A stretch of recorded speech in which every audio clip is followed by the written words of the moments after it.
Well, Donald Trump and Republicans have shut the government down as part of their ongoing effort to inflict pain and suffering on the American people. This is day 3 of the Trump shutdown, but it's day 257 of the chaos that Donald Trump and his administration and Republicans have been inflicting on the American people, including mass firings that they've already done outside of a government shutdown. This is who they are. Cruelty is the point when it comes to Trump policies. And his administration and Republican control of the House and the Senate has been a complete and total failure. And the American people know it. The overwhelming majority of the American people have already come to the conclusion that the country is moving in the wrong direction, that costs are too high, that the Trump tariffs have been a failure, that Republicans have broken our health care system, that the flood of extremism that has been unleashed on the American people, on black and brown communities, on law-abiding immigrant families, on the rule of law, on the American way of life itself, is out of control. And that Donald Trump and Republicans have failed to keep their core promise, which is to make life better and more affordable for the American people. Costs haven't gone down, they're going up. And healthcare costs are about to skyrocket because of the Republican refusal to extend the Affordable Care Act tax credits or address the healthcare crisis that they've created. Last night, the president also posted a video of an artificial intelligence-generated video of you being thrown "Make America Great Again" hat. How do you have a response just to the videos and comments that he's been making on social media about you and Leader Jeffries, and how do you believe that may impact your ability to negotiate with them? Well, Donald Trump has behaved in a deeply unserious and deeply unhinged manner. And it's evidence of the fact that Republicans have a weak argument. So they've resorted to deep fake videos and to lying about the nature of the policy discussion. They've refused to bring House Republicans back to Washington, D.C. It's all evidence of the fact that Republicans are unserious. They know that Democrats are standing on the side of the American people by fighting to defend their health care, defend hospitals and nursing homes and community-based health centers that are closing all across America because of the Republican action taken in their one big ugly bill.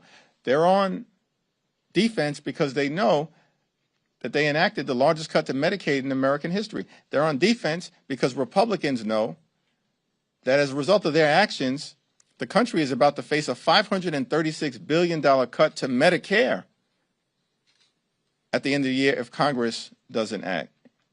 They're on defense because they know the Affordable Care Act tax credits are popular with the American people because the American people know that we should be standing on the side of working class Americans. That's what Democrats are doing, as opposed to Republicans always being on the side of the wealthy, the well-off, and the well-connected. Thank you, Leader. You've taken a hardline stance on these Affordable Care Act tax subsidies. It impacts roughly 20 million people, which is 5 to 6% of the population. Is it really worth burdening the rest of the country, the rest of the 95% of the country, with the government shutdown over something that impacts only 5 to 6%? We've made this healthcare fight about all of the things, all of the people. And by the way, just to be clear, everyone is about to experience dramatically increased premiums, copays, and deductibles because of the Republican healthcare crisis. Everyone in America. And as that happens, they'll know that this is a result of Donald Trump and failed Republican policies who have launched the largest assault on healthcare in American history.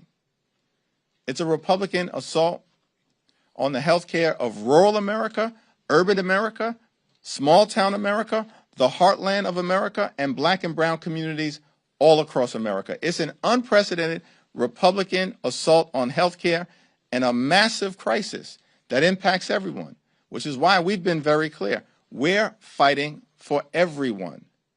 And the reality is the dramatic increases in healthcare premiums that the American people are about to experience, some are connected to the Affordable Care Act tax subsidies and tax credits that Republicans are unwilling to renew.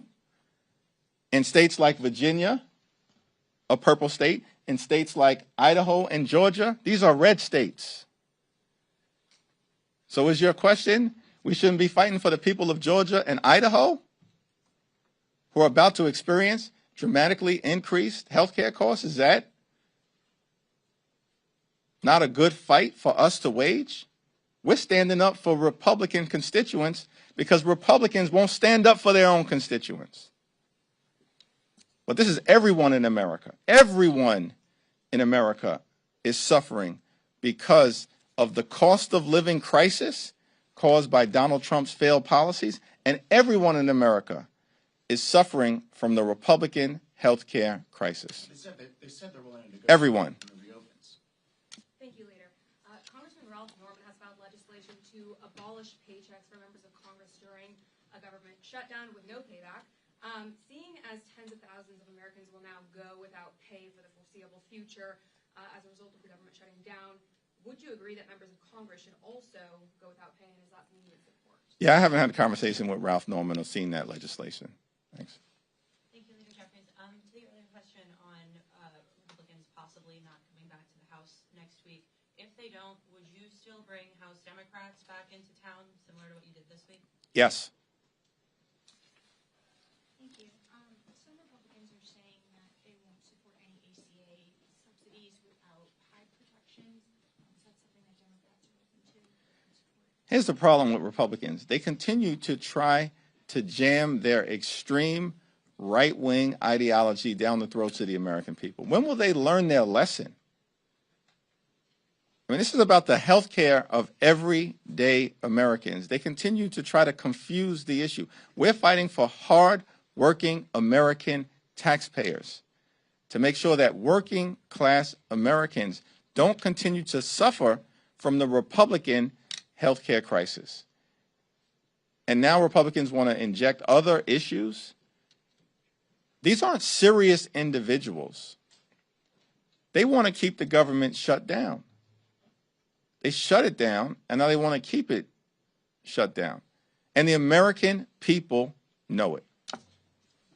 Leader Jeffries, could you elaborate on what you meant by when you said the president was in the presidential